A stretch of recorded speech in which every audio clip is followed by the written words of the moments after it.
এগুলো হচ্ছে জিলাপি ফল বা খোয়ে বাবলা ফল। অনেকেই জানেন না, এটি আমাদের পশ্চিমবঙ্গ বা বাংলাদেশ মানে দুই বাংলায় আগে প্রচুর পরিমাণে হতো। কেউ কেউ খোয়ে বাবলা বলে, কেউ কেউ জিলাপি ফল বলে, বা এগুলো অন্য নামেও পরিচিত আছে। এগুলো গাছে যখন ফলগুলি হয় দেখতে জিলাপির মতো প্যাঁচালোভাবে হয়ে থাকে। কাঁচা অবস্থায় এইগুলো সবুজ হয় এবং পাকলে ফলগুলো লাল আকারের হয়, এবং ফল যখন ভিতরটা মানে খোলাটা যখন ছাড়ানো হয় তার ভিতর থেকে সাদা এবং গোলাপি রঙের ফলটি বেরিয়ে আসে, তার মধ্যে থাকে বীজ, যেগুলো খেতে বেশ সুস্বাদু এবং বিভিন্ন বন্য পশু পাখি প্রচুর পরিমাণে এগুলো খায়। আগে আমাদের গ্রামগঞ্জেও যথেষ্ট এই গাছ ছিল, আমরাও ছোটোবেলায় পেড়ে খেয়েছি। কে কে এই ফল খেয়েছেন, কে কে দেখেছেন, কে কে জানেন, অবশ্যই কমেন্টের মাধ্যমে জানাবেন। বর্তমানে এই খোয়ে বাবলা বা জিলাপি ফল আর পাওয়া যায় না বললেই চলে। কোনো কোনো জায়গায় অল্প কিছু গাছ রয়ে গেছে, সেই সমস্ত গাছ রাস্তার ধারে আমার চোখে পড়েছিল, সেখান থেকে একটি ভিডিও করে আপনাদের সঙ্গে শেয়ার করছি।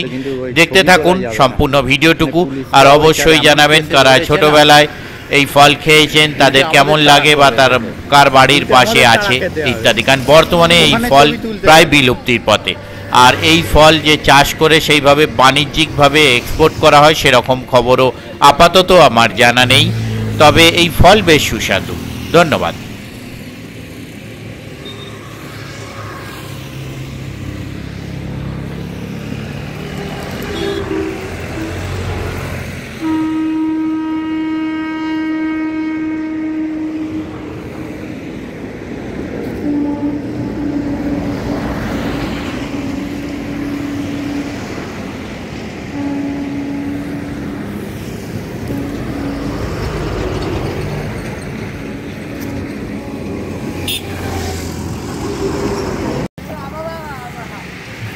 না না, আমরা পালাম, আমি ওই মেয়েটাদের কথা বলছি।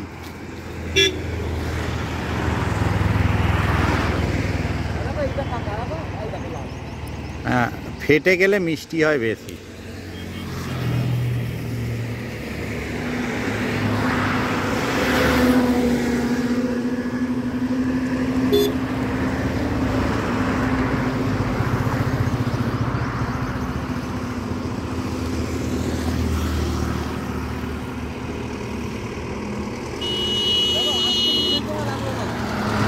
না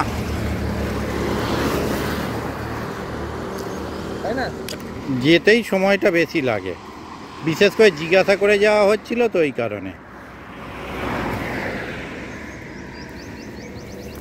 ওইটা পারবো।